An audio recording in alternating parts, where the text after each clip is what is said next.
A viral story that broke today says that Texas Parks and Wildlife Department game wardens arrested a 39-year-old man who was, quote, attempting to hunt squirrels with nothing but his bare hands and teeth.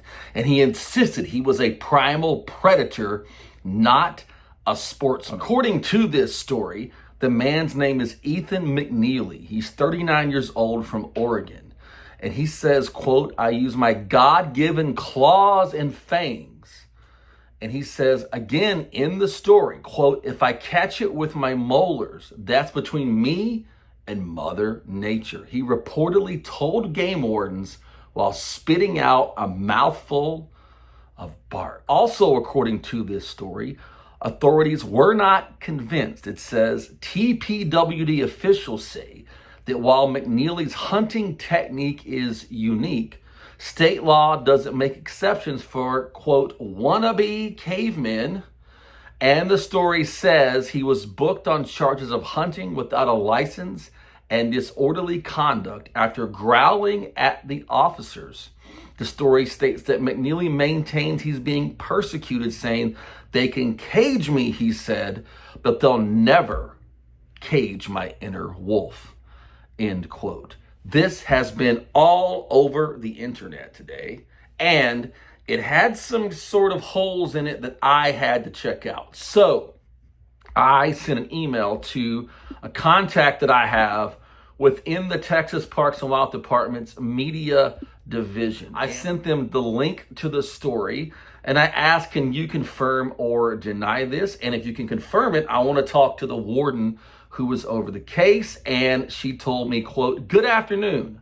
No such incident occurred. Sorry to disappoint. This is directly from the Texas Parks and Wildlife. So in regards to this story, Texas Parks and Wildlife's public information officer for law enforcement says no such incident occurred. Now, why did I go check this out? Number one, I'm an actual journalist, so I like to have sources. I like to check and have a couple of sources for a story. And I noticed something about this story that bothered me from the get-go. It is quoting Texas Parks and Wildlife, and it has Texas Parks and Wildlife sources, but it doesn't have anyone's name or even list a position of a warden, like if it was a lieutenant or a captain or anything like that. And that is not the way Texas Parks and Wildlife Department operates. So I thought, this is pretty crazy. And you see the photo of the guy looking pretty wild. I've heard of weird stories like this in the past. But this one, folks, according to Texas Parks and Wildlife, again, in the story about the man who was allegedly arrested, and by the way, at Lake Tawakoni area, hunting squirrels with his mouth, Texas Parks and Wildlife public information officer for law enforcement says, quote, no such incident occurred. And this is why you need to tune in to my channel here, because I'm spending a lot of time shooting down false narratives in the wildlife world.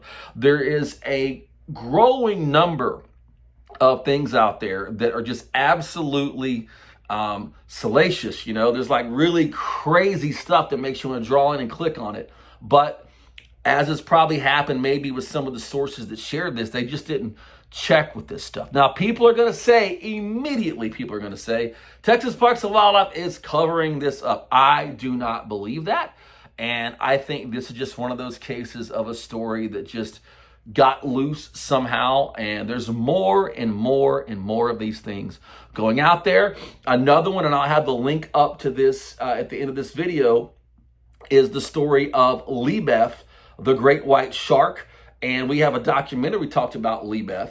And Lebeth showed up in Texas in 2024 now, in February. And this shark ended up being traveling all the way to Nova Scotia. And then the satellite tag is no longer with that shark. And then you see this graphic that pops up almost every month now that Lebeth is back here in Texas waters, and that's not true either. And we wrote about that also over at GulfGreatWhites.com. So, could there be crazy people trying to hunt animals with their mouth? Yeah, absolutely. Not in this case. So please subscribe to my channel, Chester Moore, wildlife journalist and investigator. And I'll do my best to cover these stories and give you the real scoop.